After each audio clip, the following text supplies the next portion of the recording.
الحمدللہ رب العالمین والعاقبۃ للمتقین والصلاة والسلام علی سید الانبیاء والمرسلین اما بعد فاعوذ باللہ من الشیطان الرجیم بسم اللہ الرحمن الرحیم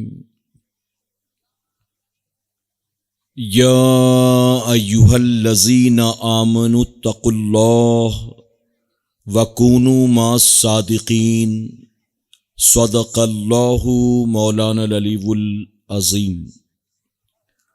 بادِ توحید کے متوالوں، شمع رسالت کے پروانوں،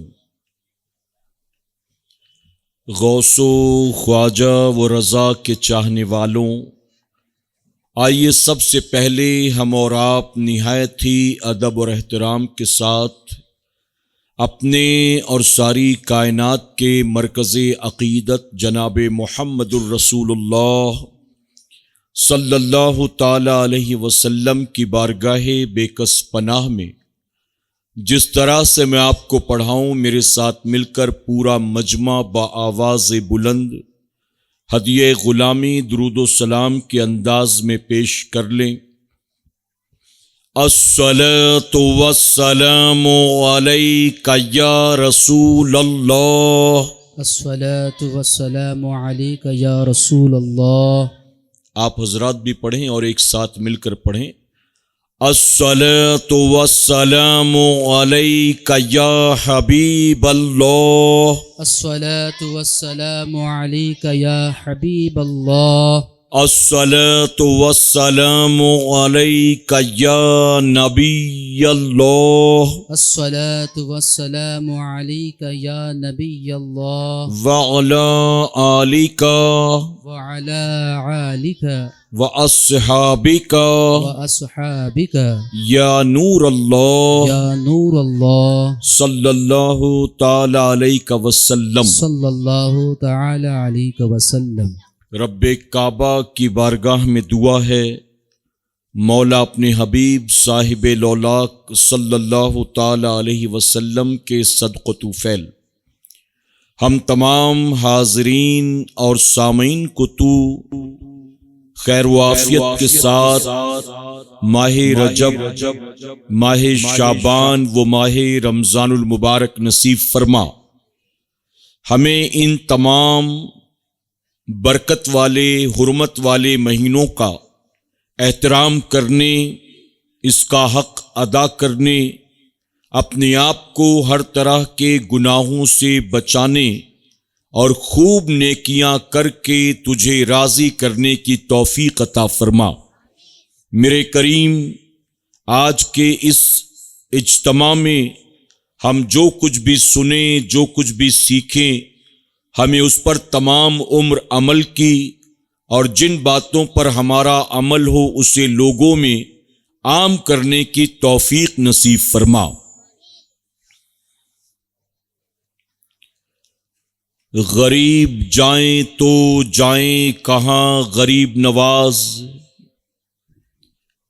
غریب جائیں تو جائیں کہاں غریب نواز، وہیں تو جائیں گے ہوں گے جہاں غریب نواز۔ اور تمہارے در کی کرامت یہ بارہا دیکھی، تمہارے در کی کرامت یہ بارہا دیکھی، غریب آئے ہیں اور بن گئے غریب نواز۔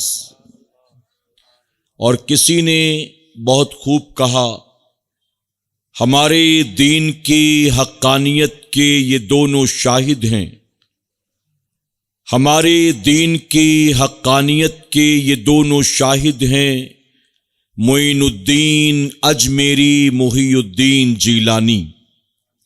میرے پیارے آقا علیہ الصلاۃ والتسلیم کے پیارے دیوانوں، اس وقت ہم اور آپ سرال کپا کی سرزمین پر جشن غریب نواز و اصلاح معاشرہ کانفرنس میں موجود ہیں۔ اللہ رب العزت کی بارگاہ میں دعا ہے کہ میرا کریم آج کی شب اس محفل پاک کے سجانے والوں کا سجانا اور ہمارا اور آپ کا یہاں آنا قبول فرمائے۔ میرے پیارے آقا علیہ الصلوۃ والتسلیم کے پیارے دیوانوں، آج کا یہ اجتماع میں بطور ایصال ثواب منسوب کرتا ہوں اپنے سراڑ کپا کے ساتھی مرحوم جمیل بھائی کو۔ اللہ تبارک تعالیٰ ان کی تمام محنتیں، کوششیں، ان کی تمام دینی خدمات کو قبول فرمائے اور میرا کریم دونوں جہاں میں انہیں اس کا بہتر اجر عطا فرمائے۔ میرے پیارے آقا علیہ الصلوۃ والتسلیم کے پیارے دیوانوں،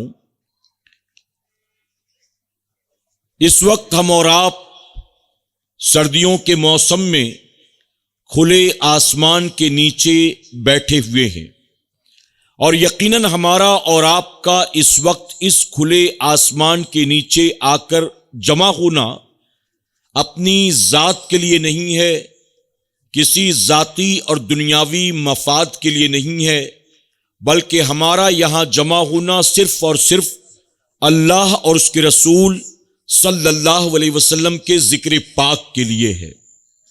میں پوری ذمہ داری کے ساتھ یہ بات کہتا ہوں کہ آپ کا 2-4 گھنٹے بیٹھنا نہیں، بلکہ اگر یہاں پر ایک لمحہ بیٹھنا بھی میرے کریم نے قبول کر لیا تو کل قیامت کے دن آپ کی زندگی کا وہی ایک لمحہ آپ کے لیے جنت میں جانے کی ضمانت بن جائے گا۔ یہ موقع زندگی میں بار بار آیا نہیں کرتے۔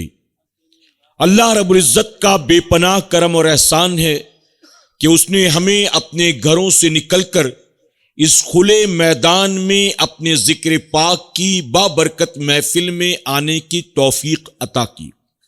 میرے پیارے آقا علیہ الصلوۃ والتسلیم کے پیارے دیوانوں، ایک رپورٹ کے مطابق پوری دنیا میں ہر 24 گھنٹے کے اندر تقریباً 1,70,000 لوگ مرتے ہیں۔ ہر 24 گھنٹے میں پوری دنیا میں 1,70,000 انسانوں کی موتیں ہوتی ہیں۔ اس کو اگر پر آور کے اعتبار سے ڈیوائیڈ کیا جائے تو ہر گھنٹے تقریباً 7,600 لوگ مر رہے ہیں۔ اب آپ کیلکولیشن کریں کہ 7,600 لوگ ورلڈ وائڈ ہر ایک گھنٹے میں موت کے قریب ہو رہے ہیں، اور پوری دنیا میں تقریباً 1,70,000 لوگ ہر 24 گھنٹے میں مر رہے ہیں۔ ایسے میں اگر ہم کل بھی زندہ تھے، آج بھی زندہ ہیں، تو یقیناً اس میں ہمارا اپنا کوئی کمال نہیں ہے، بلکہ یہ صرف میرے رب کا کرم ہے۔ اگر سینے میں دل دھڑک رہا ہے، رگوں میں خون دوڑ رہا ہے، سانسیں خود بخود آ رہی ہیں، جا رہی ہیں، اگر رات سونے کے بعد صبح اٹھنے کا موقع مل جاتا ہے، تو اس میں ہمارا کوئی کمال نہیں ہے، بلکہ یہ سب میرے رب کا کرم ہے۔ میرے پیارے آقا علیہ الصلوۃ والتسلیم کے پیارے دیوانوں، جس نے ہمیں زندگی دی، جس نے ہمیں سینے میں دھڑکنے والا دل دیا، جس نے رگوں میں دوڑنے والا خون دیا، جس نے سوتے میں بھی چلنے والی سانسیں عطا کی، آپ سوچیں کہ وہ رب کتنا کریم ہے، کتنا رحیم ہے، کتنا ستار ہے، کتنا غفار ہے۔ بلکہ میں کبھی کبھی یہاں تک کہتا ہوں، جن قوموں کو ان کے گناہوں کی وجہ سے عبرت کا نشان بنا دیا گیا، اور جن قوموں کو ان کے گناہوں اور اللہ اور اس کے رسول کی نافرمانیوں کی وجہ سے صفی ہستی سے مٹا دیا گیا، ان پر عذاب نازل کر دیا گیا، اگر آج ہم مسلم معاشرے کا جائزہ لیں تو پتہ چلے گا کہ آج مسلم معاشرے میں وہ تمام تر برائیاں اور وہ تمام تر گناہ پائے جاتے ہیں۔ میرے پیارے آقا کے پیارے دیوانوں، آپ دیکھیں کل کی آنے والی رات یہ 2024 کی آخری رات ہے، جسے 31st نائٹ کہتے ہیں، اور 31st نائٹ میں آپ جانتے ہیں کہ پوری دنیا کیا کرتی ہے؟ کیا لوگ مل کر عبادت کرتے ہیں، لوگ مل کر ذکر کرتے ہیں، لوگ مل کر توبہ اور استغفار کرتے ہیں، بلکہ اگر میں کہوں تو غلط نہیں ہوگا، سال بھر میں وہ تمام گناہ جو ایک آدمی الگ الگ طور پر کرتا ہے، جب 31 نائٹ آتی ہے تو تمام طرح کے گناہوں کو ایک ساتھ جمع کر دیا جاتا ہے۔ جوا بھی ہے، شراب بھی ہے، ڈانس بھی ہے، ڈرگس بھی ہے، زنا بھی ہے، یعنی جتنے گناہ دنیا بھر میں الگ الگ وقتوں پر کیے جاتے ہیں، 31 نائٹ میں ورلڈ وائڈ وہ سارے گناہ ایک ساتھ جمع کر دیے جاتے ہیں۔ اب آپ مجھے بتائیں کہ 31 دسمبر کا اسلام سے کوئی تعلق ہے؟ ہمارے مذہب کے اعتبار سے یہ کوئی بڑی رات ہے؟ ہمارے مذہب کے اعتبار سے یہ کوئی فیسٹیول ہے؟ ہمارے مذہب کے اعتبار سے کیا اس رات کو سیلیبریٹ کرنے کا کہیں لکھا گیا ہے؟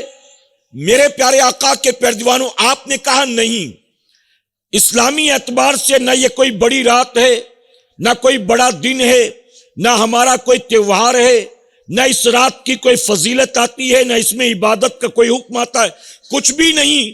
لیکن اس کے باوجود میں ذمہ داری کے ساتھ کہوں گا، علماء کی موجودگی میں 31 نائٹ میں دنیا بھر میں جتنے گناہ کیے جاتے ہیں، وہ گناہ کرنے والے صرف دنیا کے یہود و نصارہ یا مشرکین ہی نہیں ہوتے، بلکہ یہ گناہ کرنے والے قوم مسلم کے نوجوان لڑکے لڑکیاں بھی ہوتے ہیں۔ ان گناہوں، ان برائیوں میں وہ بھی ملوث ہوتے ہیں۔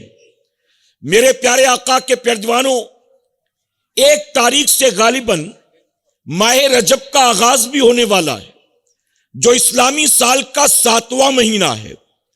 اس کی فضیلت یوں تو بہت ہے، لیکن اگر وہ سارے فضائل میں بیان نہ بھی کروں تو ابھی ہمارے ساتھی عظمت اللہ بھائی نے آپ کو بتایا، اس مہینے کی یوں تو بہت فضیلت ہے، وہ سارے فضائل بیان نہ بھی کیے جائیں تو کیا یہ اس مہینے کی فضیلت کم ہے کہ جو ساری کائنات کا خالق ہے، جو ساری کائنات کا مالک ہے، ارے جس نے سال کے 12 مہینے بنائے، جس نے یہ دن، ہفتے، لمحے، گھڑیاں بنائی، جو ساری کائنات کو پیدا کرنے والا ہے، میرے نبی فرماتے ہیں رجب اس اللہ کا مہینہ ہے۔ آپ سوچیں، سارے کے سارے 12 کے 12 مہینے تو اللہ ہی کے ہیں، کیا صرف رجب اللہ کا، محرم اللہ کا نہیں، ربیع الاول شریف اللہ کا نہیں، ماہ شعبان اللہ کا نہیں، ماہ رمضان اللہ کا نہیں؟ سارے کے سارے مہینے تو اللہ ہی نے پیدا کیے ہیں، اللہ ہی نے بنائے ہیں۔ اب آپ سوچیں کہ سارے مہینے، دن، لمحے، گھڑیاں، ہفتے سب اللہ کے، لیکن جس کو اسپیشلی کہا گیا رجب اللہ کا مہینہ، تو آپ سمجھ سکتے ہیں کہ اس ماہ مبارک کی فضیلت کیا ہوگی، اس مہینے کی اہمیت کیا ہوگی۔ میرے پیارے آقا کے پیارے دیوانوں، کسی صاحب نے کہا یہ غریب نواز کی نسبت کا مہینہ ہے۔ بے شک اس مہینے کی 6 تاریخ کو بر صغیر ہند و پاک میں رہنے والے خوش عقیدہ سنی مسلمان غریب نواز کا عرس پاک منایا کرتے ہیں۔ جو لوگ بارگاہ غریب نواز میں حاضری دے سکتے ہیں، وہ وہاں جا کر ان کی بارگاہ میں خراج عقیدت پیش کر سکتے ہیں، اور جو لوگ وہاں تک نہیں پہنچ پاتے ہیں، اپنے اپنے شہروں میں، اپنے اپنے ملکوں میں، اپنے اپنے گاؤں دیہاتوں میں وہیں رہ کر غریب نواز کی غلامی کا ثبوت پیش کیا کرتے ہیں۔ اسی طرح میں آپ کو بتاؤں، آپ کو غریب نواز کی تاریخ تو یاد ہے، لیکن شاید آپ کو پتہ نہ ہو، اسی مہینے کی 3 تاریخ یہ خواجہ اویس قرنی رضی اللہ تعالیٰ عنہ کی تاریخ وصال ہے، آپ کی تاریخ عرس ہے۔ اور خواجہ اویس قرنی کون ہے آپ جانتے ہیں؟ سید التابعین، میرے نبی کے عاشق صادق، جن کو میرے آقا صلی اللہ علیہ وسلم کا زمانہ ملا، لیکن اس کے باوجود بوڑھی ماں کی وجہ سے، معذور ماں کی خدمت کی وجہ سے آپ حضور اکرم صلی اللہ علیہ وسلم کا دیدار نہ کر سکے۔ اگر آپ حضور کی زیارت کر لیتے تو پھر آپ تابعی نہیں بلکہ آپ صحابی رسول کہلاتے۔ آپ سوچیں اس بندے کا مقام کتنا بلند و بالا ہوگا کہ میرے نبی مولا کائنات کو اور سیدنا عمر فاروق اعظم کو بلاتے ہیں اور بلا کر اپنا پیرہن مبارک ان کے حوالے کرتے ہیں اور ساتھ ہی وصیت فرماتے ہیں کہ میرا یہ پیرہن لے جا کر، میرا یہ جبہ لے جا کر اویس کو دے دینا، اور اویس سے کہنا کہ میرا جبہ پہن کر میری امت کے لیے بخشش کی دعا کرے۔ محبت سے کہیں، ٹھنڈ زیادہ تو نہیں لگ رہی نا آپ کو؟ اگر لگ بھی رہی ہے تو تھوڑا سا برداشت کر لیں۔ میں منبر پر ہوں، ذمہ داری سے ایک بات کہتا ہوں، میرے رب کے خزانے میں کوئی کمی نہیں ہے۔ اگر یہ سردی آپ نے تھوڑی برداشت کر لی نا، یاد رکھنا سنیو، تھوڑی سی سردی اگر آپ نے برداشت کر لی نا، آج کی یہ سردی آپ کو قبر کی گرمی سے بچا لے گی انشاءاللہ۔ آج کی یہ سردی آپ کو محشر کی گرمی سے بچا لے گی انشاءاللہ۔ اس کی وجہ کہ کوئی ولیمہ اٹینڈ کرنے تو نہیں آئے، کسی کی منگنی میں، رشتہ داری میں، بزنس پرپس سے تو نہیں آئے، اللہ رسول کی رضا کے لیے آئے ہیں۔ اگرچہ ہمیں آپ کے چہرے نظر نہیں آتے، لیکن میرا مولا تو سب کو دیکھ رہا ہے نا، اور صرف دیکھ نہیں رہا بلکہ فرشتوں کی جماعت اتر چکی ہے، فرشتے نوٹ بھی کر رہے ہیں کتنے آئے تھے، کون کون آئے تھے، کہاں بیٹھے تھے، کتنے سننے والے تھے، کتنے بولنے والے تھے، بلکہ آپ کی ہر سانسیں بھی نوٹ کی جائیں گی، آپ کی ہر دھڑکن بھی نوٹ کی جائے گی۔ آپ نے جتنے قدم اپنے گھر سے لے کر اس اجتماع گاہ تک بڑھائے ہیں، آپ کے ہر قدم بھی نوٹ کیے جائیں گے میرے پیارے آقا کے پیروانوں، اور میرا کریم ہر قدم پر آپ کو ثواب دے گا، ہر سانس پر آپ کو ثواب دے گا، ہر دل کی دھڑکن پر اللہ آپ کو ثواب دے گا، اور جتنا سنو گے ثواب اس پر بھی ملے گا، اور جتنا سبحان اللہ کہو گے ثواب اس پر بھی ملے گا۔ کسی نے بہت خوب کہا، جہاں ذکر رسالت معاب ہوتا ہے، جہاں ذکر رسالت معاب ہوتا ہے، وہاں پہ سانس بھی لینا ثواب ہوتا ہے۔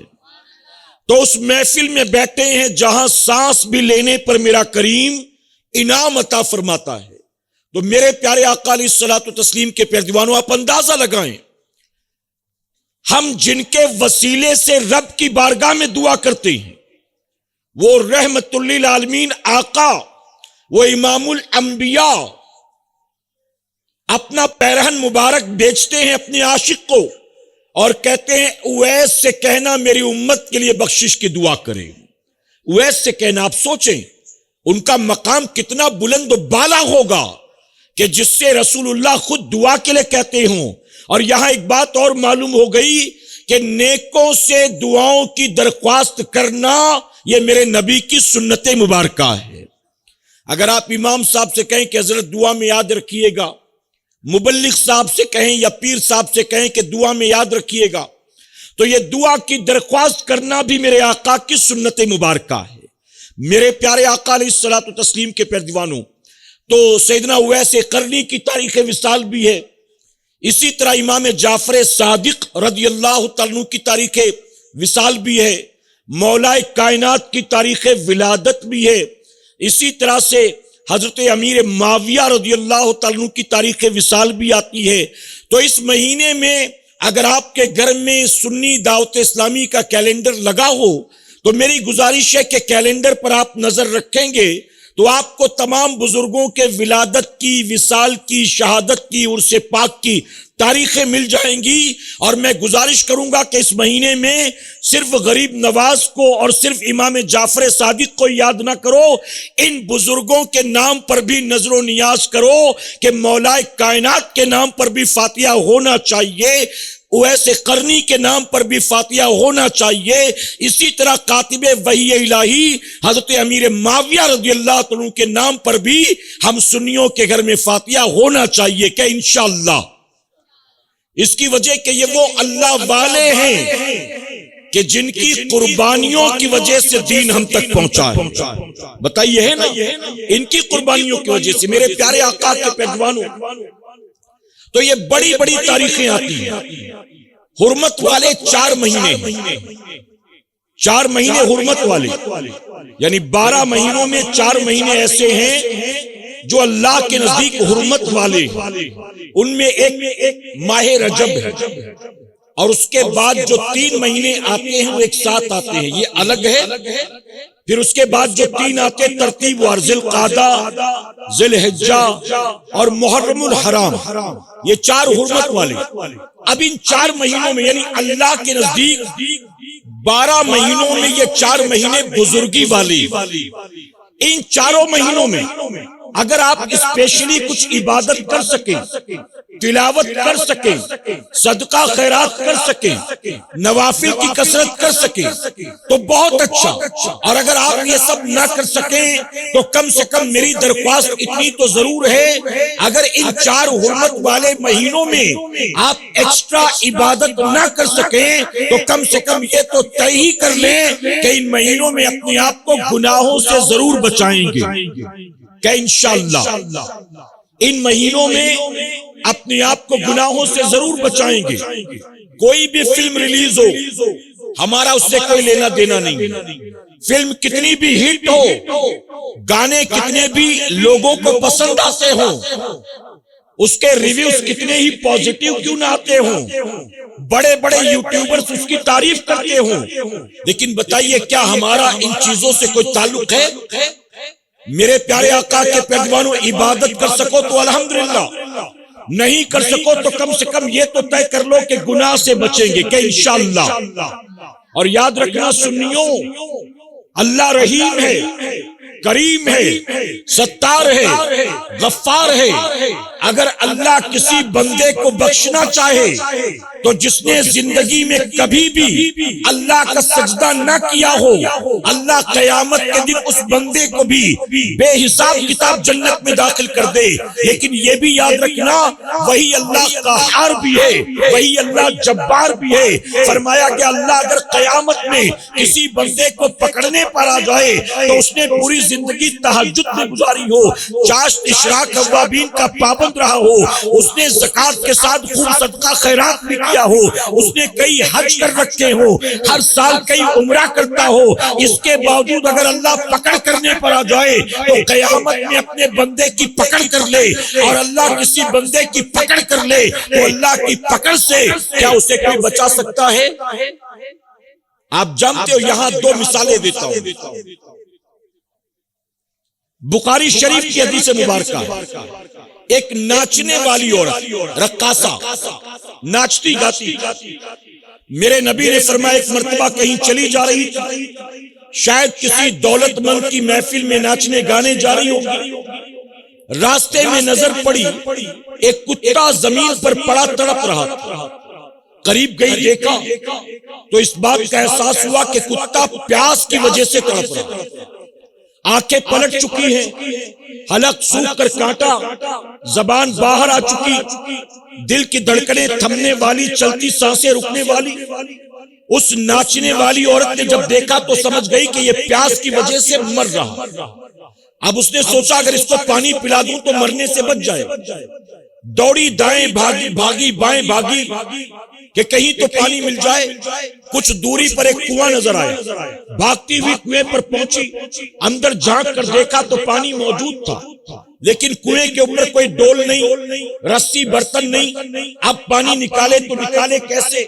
ایک طرف پیاسا، ایک طرف پانی، اب اسے کیسے پانی پلائے؟ اللہ نے اس کے ذہن کو کھول دیا، اس کے جسم کے اوپر جو دوپٹہ تھا، اپنے دوپٹے کو نکالا، کنویں کے منڈیر پر لیٹ گئی اور اپنے دوپٹے کو پانی کے اندر لٹکایا۔ اے مسلمانوں، دوپٹہ تو آج سے پہلے بھی سینکڑوں بار نکالا تھا، لیکن جب بھی نکالا تو نام اعمال میں گناہ لکھوائے تھے، جب بھی نکالا تھا تو لوگوں کی خاطر نکالا تھا، جب نکالا تھا تو دولت مندوں کو جسم کی نمائش کے لیے نکالا تھا۔ آج پہلی بار کتے کو پانی پلانے کے لیے اپنے بدن سے دوپٹے کو نکالتی ہے، کنویں کے منڈیر پر لیٹ گئی، اب پانی کے اندر دوپٹے کو لٹکاتی ہے۔ اس کے دوپٹے کا ایک کونا جب پانی میں پہنچا تو تھوڑا سا پانی جذب کر لیا، تھوڑا سا پانی ایبزارب کر لیا۔ اب وہ دوپٹے کو باہر کھینچ کر لاتی ہے، دوڑتی ہوئی کتے کے پاس آتی ہے، ایک ہاتھ سے کتے کے منہ کو پکڑتی ہے اور دوسرے ہاتھ سے اس کے منہ میں پانی نچوڑتی ہے۔ پانی کا ایک ایک قطرہ حلق کے نیچے اترتا رہا، اس کی سانسیں بھی ٹھیک سے چلنے لگی، اس کی آنکھیں بھی ٹھیک ٹھیک ہو گئی، اس کی دھڑکنیں بھی ٹھیک ہو گئی۔ اب اس کتے نے پانی پی لیا، پینے کے بعد اٹھا، آہستہ آہستہ چلنے لگا۔ وہ عورت بھی اٹھی، اٹھ کر پھر سے چل پڑی اپنے گناہوں کی طرف، اپنی برائیوں کی طرف۔ اس نے کوئی توبہ نہیں کر لی، عابدہ زاہدہ نہیں بن گئی، اس کے بعد کوئی متقیہ پرہیزگار نہیں بن گئی، بلکہ زندگی ویسے ہی گزرتی رہی۔ لیکن رسول اللہ صلی اللہ علیہ وسلم فرماتے ہیں جب اس عورت کا انتقال ہوا، اس کو حساب کتاب کے لیے کھڑا کیا گیا، تو جانتے ہو رب نے کیا فرمایا؟ رب فرماتا ہے تو میری بندی ہو کر کتے پر رحم کرے اور میں رحمان و رحیم ہو کر تجھ پر رحم نہ کروں؟ تو نے کتے کو مرنے سے بچایا ہے، جب میں نے تجھ کو جہنم کی آگ سے بچا لیا۔ کون سے سجدے کیے تھے؟ کون سا صدقہ کیا تھا؟ کون سی تلاوت کرنی تھی؟ کچھ بھی نہیں۔ کتے کو چند قطرے پانی کے پلائے، اس رحیم کو اس کا یہ عمل پسند آ گیا، اس رحمان کو اس کا یہ عمل پسند آ گیا۔ اور اسی بخاری شریف میں فرمایا گیا ایک نوجوان جس نے عین جوانی میں توبہ کی، عین جوانی میں توبہ کرنے کے بعد پوری زندگی عبادت اور ریاضت کرتا رہا، جوانی ہی میں اس کا انتقال ہوا۔ آپ جانتے ہیں جوان کی توبہ اللہ کو 70 سالہ بوڑھے کے مقابلے جوان کی توبہ بہت زیادہ پسند ہے۔ فرمایا کہ جب جوان توبہ کرتا ہے تو مشرق سے لے کر مغرب تک جن جن قبروں پر عذاب ہو رہا ہوتا ہے، نوجوان کی توبہ کی برکت سے اللہ قبر والوں کے عذاب کو اٹھا لیتا ہے۔ اس نے عین جوانی میں توبہ کی، عبادت اور ریاضت کرتا رہا، جوانی میں انتقال ہوا۔ کسی دیکھنے والے اللہ والے نے خواب میں دیکھا، دیکھ کر پوچھا اللہ نے تیرے بارے میں کیا فیصلہ کیا؟ تو جانتے ہو کیا جواب دیتا ہے؟ جواب دیتا ہے مجھے جنت میں جانے نہیں دیا گیا، مجھ کو جنت میں جانے سے روک دیا گیا۔ دیکھنے والے نے کہا تجھے روکا گیا؟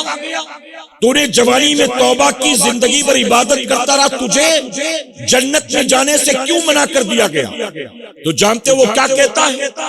کسی کا مرڈر نہیں کیا تھا، شراب نہیں پیتی، جوا نہیں کھیلا تھا، 31st نائٹ میں زنا کے اڈوں پر نہیں گیا تھا، پتنگ نہیں اڑایا تھا، سود کے دھندے نہیں کیے تھے، شراب کے پیالے نہیں چٹکائے تھے، تاش کے پتے نہیں پھینکے تھے۔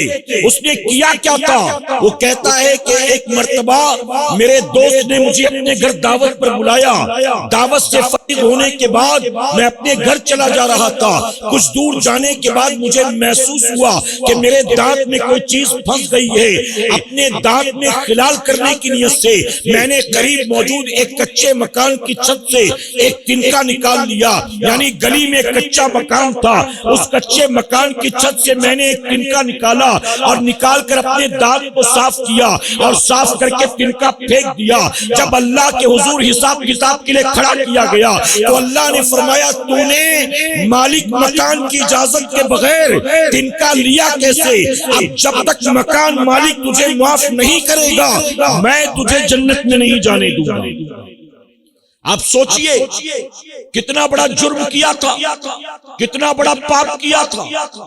پتا چلا میرا کریم بخشنے پر آئے تو بڑے سے بڑے گناہگار کو بے حساب کتاب بخش کر جنت عطا کر دیتا، اور اگر وہ پکڑ کرنے پر آئے تو پوری زندگی سجدوں میں گزارنے والے کی پکڑ کر لے، اور اللہ جس کی پکڑ کر لے پھر اللہ کی پکڑ سے اسے بچانے والا کوئی ہے؟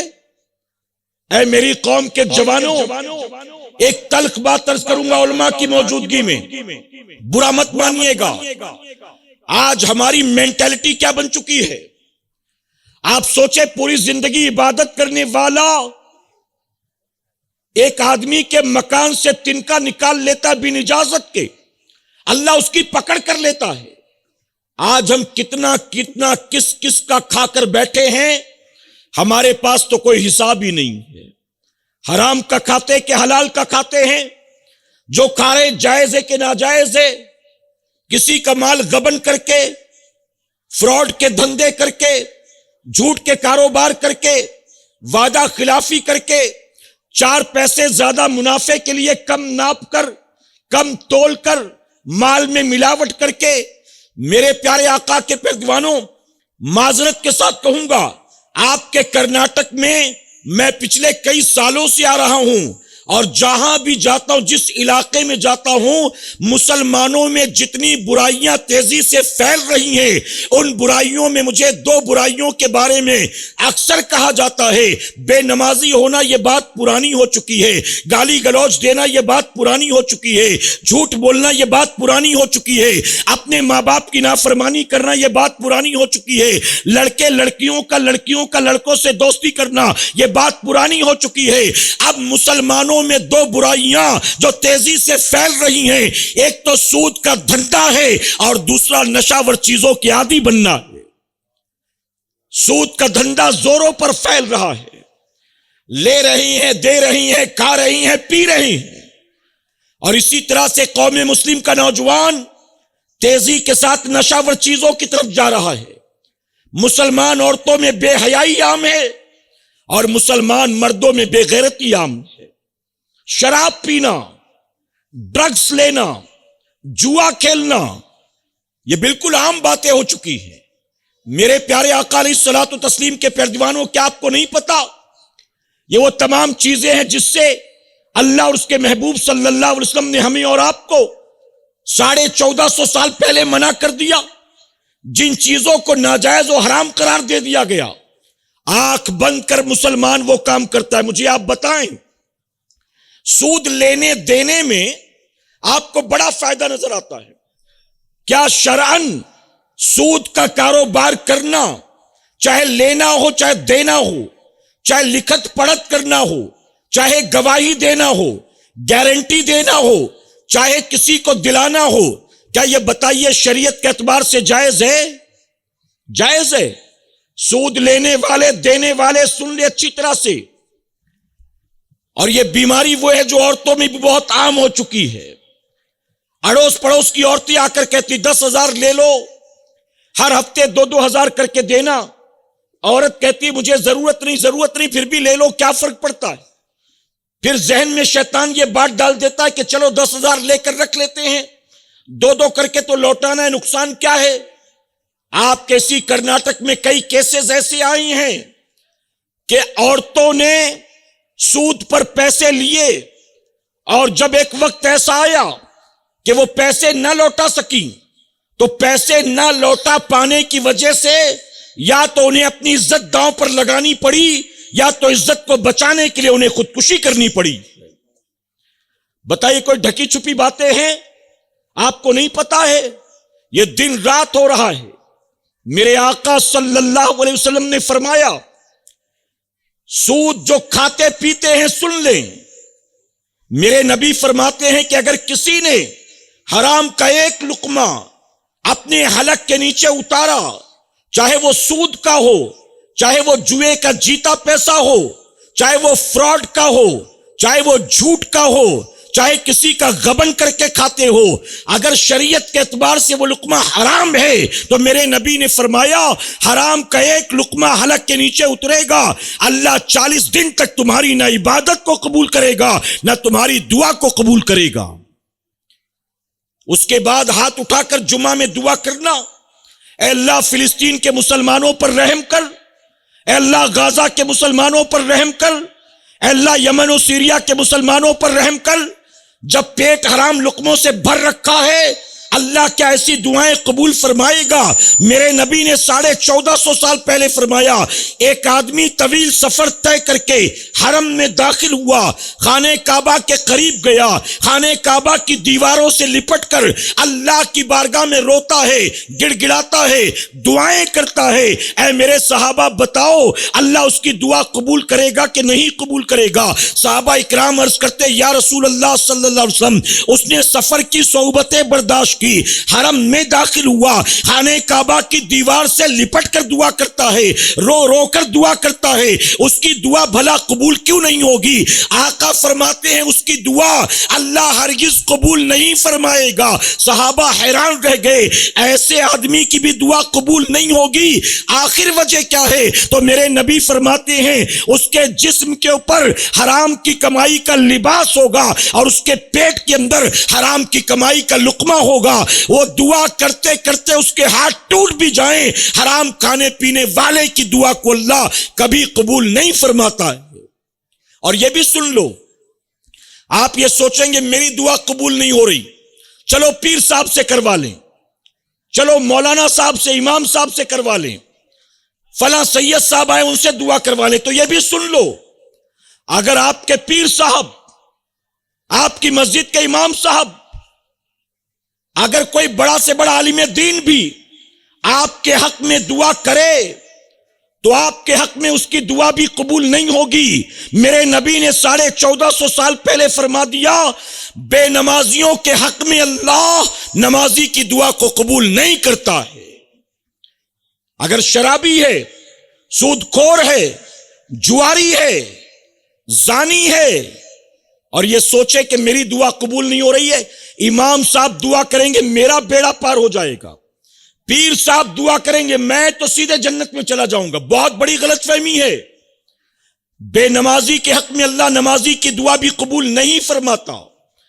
سود کا کاروبار کرنے والے سنیں، میرے نبی نے فرمایا کہ جو سود کا لین دین کاروبار کرتے ہیں اس میں گناہوں کے 70 درجے ہیں، اور 70 میں میرے نبی نے فرمایا جو سود لیتے دیتے کھاتے پیتے ہیں گناہوں کے 70 درجے، اور 70 میں سب سے آخری درجہ یہ ہے کہ وہ اپنی ماں کے ساتھ زنا کرتا ہے۔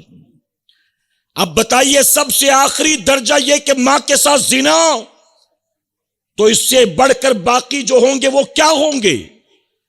لیکن 4 پیسے کے فائدے کے چکر میں میرے پیارے آقا علیہ الصلوۃ والتسلیم کے پیروانوں، میرا یہ جملہ زندگی بھر یاد رکھنا، اللہ اور اس کے رسول صلی اللہ علیہ وسلم نے اگر کسی چیز کو ناجائز و حرام قرار دے دیا ہے تو شیطان اگرچہ کتنا فائدہ دکھاتا ہو، حرام کردہ چیزوں میں سوائے نقصان کے کبھی فائدہ نہیں ہو سکتا۔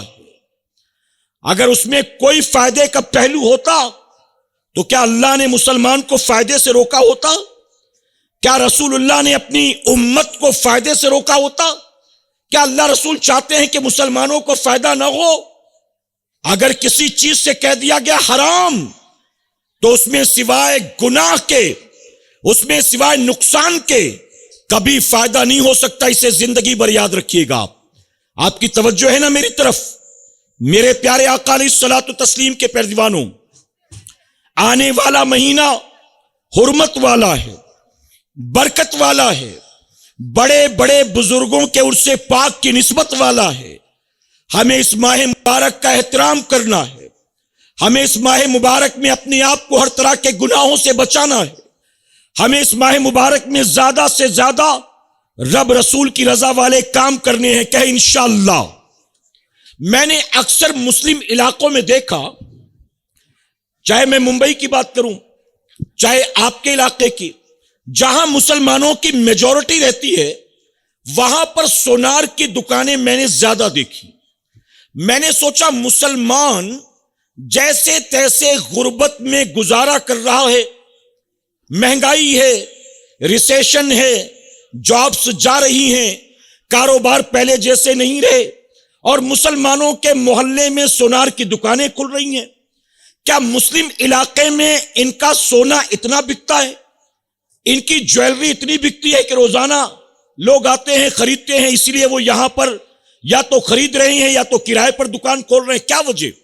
جب میں نے جویلری شاپ والے سے پوچھا، سونار سے پوچھا کہ آپ جو اتنی مہنگی دکان لے کر، اتنا ڈیکوریشن کر کے، اتنا گولڈ لے کر بیٹھے ہیں، آپ کا بزنس یہاں اچھا چلتا ہے؟ مسلمان روزانہ خریدی کرتے ہیں جویلری کی؟ تو اس نے جواب دیا نہیں نہیں، ایسا نہیں ہے، مسلمان روزانہ زیور خریدنے نہیں آتے، خرید و فروخت سے اتنا منافع نہیں ہوتا۔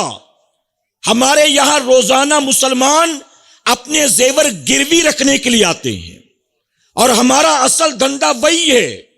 یہ جو اپنے زیورات گروی رکھتے ہیں نا، اسی سے ہمارا مینٹیننس نکلتا ہے، اسی سے ہمارا پروفٹ نکلتا ہے، اسی سے ہمارا کاروبار چلتا ہے۔ تو جویلری بیچنے کے لیے ہم نے دکان نہیں کھولا، آپ کے گھروں کی جویلری گروی رکھنے کے لیے ہم نے دکان کھولا ہے۔ 2 لاکھ کا زیور رکھ جاؤ، 1 لاکھ، 1.25 لاکھ، 1.5 لاکھ لے جاؤ، اور اس کے بعد وہ 1.5 لاکھ ویسے کا ویسے ہی رہے گا، سود بڑھتے جاؤ بڑھتے جاؤ بڑھتے جاؤ۔ میں خود کئی لوگوں کو جانتا ہوں جنہوں نے 1.5 لاکھ روپے گروی رکھ کر اٹھائے، اس کے بدلے 3 لاکھ بھر چکے، پھر بھی وہ 1.5 لاکھ گروی کے ویسے ہی ہیں۔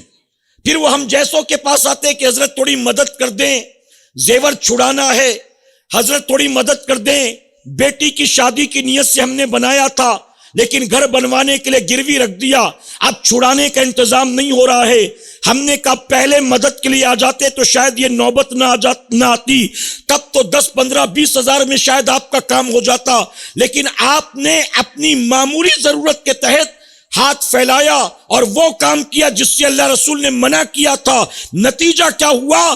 1.5 کے بدلے 3 بھر چکے اور اینڈ آف دا ڈے زیور بھی ہاتھ سے نکل جائے گا۔ بتائیے ہو رہا ہے کہ نہیں ہو رہا ہے؟ اور یہ عام باتیں ہیں میرے پیارے آقا کے پیروانوں۔ چٹ فنڈ والے، گولڈ رکھ کر لون دینے والے، مسلمانوں کے محلے میں جا کر دیکھیں آپ کو اکثر ایسی آفیسز ملیں گی، بلکہ گھر گھر جاتے ہیں انوائٹ کرنے کے لیے۔ ہمیں فون آتا ہے پرسنل لون چاہیے، ہوم لون چاہیے، کار لون چاہیے۔ آپ بتائیے کیا بینک والے اتنے آپ کے ہمدرد ہیں؟ کال کر کر کے لون دے رہے ہیں، آپ کا زیور رکھ کر آپ کو لون دے رہے ہیں، آپ کے اتنے حمایتی ہمدرد ہیں اتنے؟ نہیں، دراصل مقصد بزنس پرپس ہے۔ آپ کسٹمر ہو، آپ کو لوٹنا ہے، آپ کا مال لوٹنا ہے۔ میرے پیارے آقا کے پیروانوں تو اپنے آپ کو ان تمام برائیوں سے بچانے کی کوشش کریں کہ انشاءاللہ 31 دسمبر اگر میری قوم کے کسی جوان نے کبھی منایا تھا، آج اس اجتماع میں اللہ کے ذکر کی بابرکت محفل میں ماہ رجب کے آنے سے پہلے سچے دل سے توبہ کر لے۔ اگر 31 دسمبر کی رات وہ گناہ کے اڈے پر گیا تھا، اللہ رسول کی نافرمانی کی تھی، آج کی شب سچے دل سے توبہ کر لے اور توبہ کر کے یہ عہد کر لے، آج کے بعد جب بھی یہ رات آئے گی، دنیا کتنے بھی برائیوں اور گناہوں میں ملوث کیوں نہ ہو جائے، ہم ہرگز وہ کام نہیں کریں گے جس کام سے اللہ اور اس کے رسول نے ہمیں منع کیا ہے۔ پیر صاحب کوئی بات کہہ دیں، مانتے ہو کہ نہیں مانتے ہو؟ جی، پیر صاحب کوئی بات کہہ دیں تو مانتے ہو کہ نہیں مانتے ہو؟ اگر اولاد فرما بردار ہے اور ماں باپ کہہ دے بیٹا اس آدمی کے ساتھ مت اٹھا بیٹھا کر، بیٹا وہ لڑکا اچھا نہیں ہے اس سے دوستی توڑ دے، اگر اولاد نیک ہے تو ماں باپ کی بات مانتی کہ نہیں مانتی؟ اچھا بیوی کی تو بات مانتے ہی ہوں گے نا۔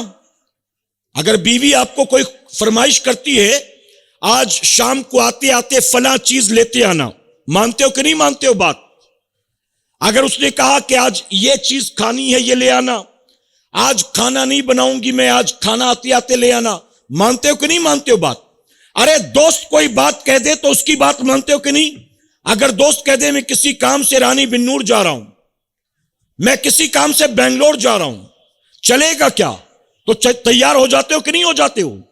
میرے پیارے آقا کے پیروانوں، دوست کا اتنے احسان نہیں ہے ہم پر، پیر کا اتنا احسان نہیں ہے ہم پر، والدین کا اتنا احسان نہیں ہے ہم پر، جتنا احسان اللہ اور اس کے رسول نے ہم پر اور آپ پر کیا ہے۔ تو جس نے اتنے احسان کیے اس کی نافرمانی، اس کی بات نہیں مانو گے تو توبہ کر لیں اور یہ عہد کر لیں کہ 31 نائٹ میں قوم مسلم کا کوئی بھی نوجوان گناہ اور برائی کے اڈے پر نہیں جائے گا، کہ انشاءاللہ اپنے آپ کو بھی بچائیں گے، اپنی قوم کے نوجوان بچے بچیوں کو بھی بچائیں گے۔ ماہ رجب آنے والا ہے، اس کی تیاری کریں گے، اس کا احترام کریں گے، اس میں نوافل کی کثرت کریں گے، خوب صدقہ و خیرات کریں گے، اور جتنا ہو سکے نماز پنجگانہ بجماعت ادا کرنے کی کوشش کریں گے، کہ انشاءاللہ اللہ ہمیں آپ کو سب کو کہنے سننے سے زیادہ عمل کی توفیق عطا فرمائے۔ درمیان گفتگو مجھ سے جانے انجانے میں کوئی غلطی خامی رہ گئی، آپ سب کو گواہ بنا کر سچے دل سے توبہ کرتا ہوں، رب میری توبہ قبول فرمائے اور ہماری اس محفل پاک کو میرا کریم قیامت میں ہم سب کے لیے، ہمارے والدین کے لیے اور بالخصوص ہمارے مرحوم ساتھی جمیل بھائی کے لیے بخشش اور نجات کا سبب بنائے۔ وما علینا الا البلاغ۔ السلام علیکم۔